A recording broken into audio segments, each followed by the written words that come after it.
Good morning, all my students. I am Prempal Singh, your English teacher. I am going to teach you today the interesting topic direct to indirect narration. Narration या direct to indirect speech. इसे हम direct to indirect speech भी कह सकते हैं. इसे हम direct to indirect narration भी कहते हैं. दोनों एक ही बात है. तो आज मैं इस डायरेक्ट टू इनडायरेक्ट की कड़ी में ये बताने जा रहा हूँ कि डायरेक्ट क्या होता है और इनडायरेक्ट क्या होता है. किसी की कही हुई बात को, किसी के कहे हुए शब्दों को अपने शब्दों में व्यक्त करना डायरेक्ट नरेशन कहलाता है, और उस व्यक्ति की कही हुई बात को अपने शब्दों में व्यक्त करना इनडायरेक्ट नरेशन कहलाता है. इसे यह समझें कि ये सेंटेंस डायरेक्ट नरेशन का लिखा हुआ है. The teacher said to the boy the player is playing.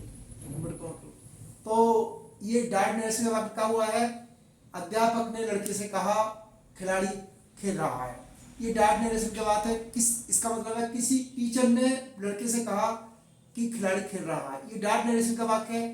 तो इससे हम ये जानते हैं कि किसी व्यक्ति की कही हुई बात को, किसी व्यक्ति के कही हुए शब्दों को, किसी के की हुई तरीके की विवरण को हम डायरेक्ट नरेशन कहते हैं.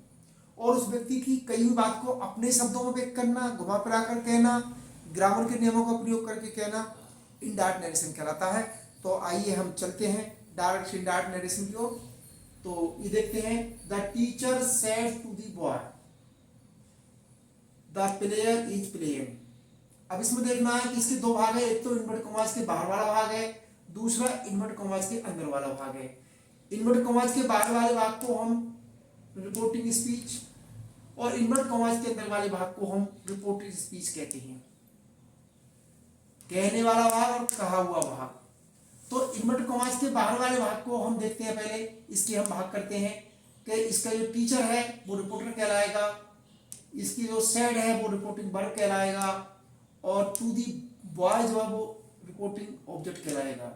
इसे इन्वर्ट कॉमा बिगिन कहते हैं, इसे इन्वर्ट कॉमा क्लोज कहते हैं. इन्वर्ट कॉमास के अंदर वाले भाग को हम रिपोर्टिंग स्पीच ही कहेंगे. इसके भाग करने की जरूरत नहीं है. वैसे इसके भी भाग हो सकते हैं. Reported subject, reported helping verb, reported verb, ऐसे इसके भी भाग हो सकते हैं, लेकिन इसकी आवश्यकता नहीं होती. तो अब एक बार फिर देखते हैं कि इन्वर्ट कॉमास के बाहर वाले भाग को हम रिपोर्टिंग स्पीच, इन्वर्ट कॉमास के अंदर वाले भाग को हम रिपोर्टिंग स्पीच कहते हैं. और रिपोर्टिंग स्पीच का सब्जेक्ट रिपोर्टर कहलाएगा, रिपोर्टिंग स्पीच का वर्ब रिपोर्टिंग वर्ब कहलाएगा, रिपोर्टिंग स्पीच का ऑब्जेक्ट रिपोर्टिंग ऑब्जेक्ट कहलाएगा. इसको हम रिपोर्टिंग स्पीच भी कहते हैं. इसकी भली बात ही समझ लें. अगर ये समझ में नहीं आता है तो उसको बार बार समझें. ये लिखा हुआ है और उसके बाद ये आप बना पाएंगे. अब हम पढ़ते हैं कि डायरेक्ट से इनडायरेक्ट कितने प्रकार के वाक्यों का बनाते हैं. तो काइंड ऑफ नरेशन, कथनों के प्रकार, इसमें हम निम्नलिखित 5 प्रकार के वाक्यों का अध्ययन करते हैं. तो ये 5 प्रकार के वाक्य लिखे हुए हैं. एसर्टिव सेंटेंस, सकारात्मक वाक्य.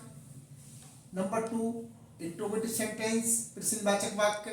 नंबर 3 इंपरेटिव सेंटेंस, आदेशात्मक वाक्य. नंबर 4 एक्सक्लेमेटरी सेंटेंस, विस्मयबोधक वाक्य. नंबर 5 ऑब्जेक्टिव सेंटेंस, इच्छा सूचक वाक्य. तो डायरेक्ट से इनडायरेक्ट में हम 5 प्रकार के वाक्यों का अध्ययन करते हैं. इनको हम सिर्फ एक एक करके पढ़ाएंगे.